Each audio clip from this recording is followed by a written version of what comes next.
Hi there. Let's take a look at Polkadot. We've covered the weekly Wyckoff structure, check out the short-term trend, so we can assess the risk of next price move. From a Wyckoff perspective, Polkadot is currently in the testing stage of the accumulation cycle.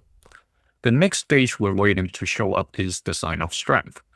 Typically, when this stage happens, we see higher than average volume, and it went to challenge the previous level set by the automatic rally. In this case, for Polkadot, it's around 5.15, the orange key level. So when we look at the volume, the weekly volume has been declining since the beginning of May. And from a recovery perspective, it may not be a bad sign at all because it can represent most of the selling has passed. And while that may not be 100%, because whatever crazy news comes out may trigger another round of people to reassess their risk and appetite, and some may cash out during that. However, as of this moment, if the price is stabilizing around this range, that's something in a bear market that we would like to see, that it is gradually, smoothing out instead of dropping at a rate that doesn't smooth out. Okay, you see the difference here. That straight line drop, when we get into 2026, it's slowly or gradually smoothing out or flattening out. Okay, and remember, these are education content only, not financial advice.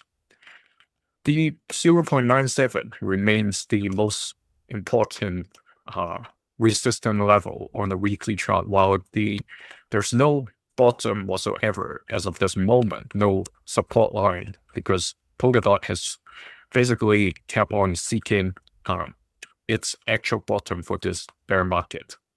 Now, let's get to the daily chart. So I switched on the Bollinger Band corner squeeze because previously we briefly touched on in a couple of sessions. I'm not sure whether I included Polkadot. Whenever a squeeze happens, we see what happens next is bigger price volatility. All right, it doesn't tell us which side the swing is going to be. Sometimes it's swing up and then down, or the other way around. Okay, you can find this BB corner squeeze and apply on your chart and take a look. And volume, we already talked about daily, more or less the same as weekly, that it has been in the declining trend, even comparing end of July to now. And it is still in a falling channel, though it's less fierce as in the May, June, July period. Okay, so we have made quite some drawings, and this is very busy. Since this inside trend is over, so we can remove this channel and this day tagged as well. So what happened was we were measuring this uptrend, and we said somewhere around 6, 7, 8, we'll get a confirmation whether this trend will sustain.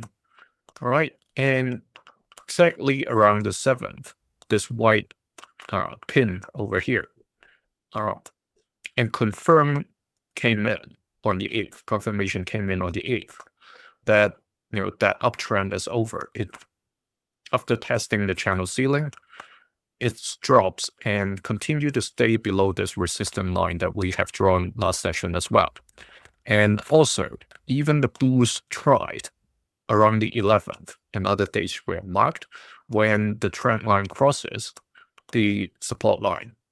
We got another confirmation just the past 2 days. The move is still traveling along this resistance line, and we can adjust this by a slight bit based on the past few days of trading. So what's the next indicative date of a 2C's decision point? Remember, the 2C's are continuation and change. Continuation means continuation of this short-term trend, because we're looking at the shorter term interval, not the weekly. The next C is change of trend, meaning like what we have seen over there, confirmation of changing from an uptrend to a downtrend. Even though it's normal behavior you can observe in a lot of charts when you draw a channel. It basically bounces from the bottom edge to the ceiling, and also sometimes you get bounces at the center line as well. So that's why I like to use this analogy of air hockey. Okay, imagine that those are the channel boundaries. That's the bulls and bears playing the game along the channel. So let's also draw a center line for this one. Remember, the center line doesn't always cut the channel in half. Okay, sometimes it's skewed to one side. As in current case, it is skewed a little bit to the lower end. The key on how to draw this line is look at the range, or when you cut through the box, where do you find the most candles with their heads or tails lining up along that range or that particular zone? That's where you put the line. Okay, and that tells us the risk of it either bouncing or getting rejected. Okay, now this date we've drawn in the box, we haven't updated the date. That's August 16th. Okay, that means if the price continue along this trend, by the 16th, we'll get the first chance of 2C's decision, whether it is going to bounce back to first challenge the center line, and if it breaks, next will be the 80 cents level before it goes to challenge the ceiling of the downtrend. And if it continues with the trend, the 2C's decision point next will be close to this 18th. All right, so multiple dates coming in the next few days before our next session. So let's see whether the trend will continue all the way without finding support along 75 cents. But over here, we see just in the end of July, that was the support. Depending on what kind of economic data, positive or negative, how sentiments change, that may still act as support. But if the news are too big, making people reassessing their risk heavily, then this may not hold if the news are bad. Right? Remember, put into the comment and let me know whether you think this trend will continue or if it's going to change. You can see this video earlier being a channel member. See you in the next one. Thank you.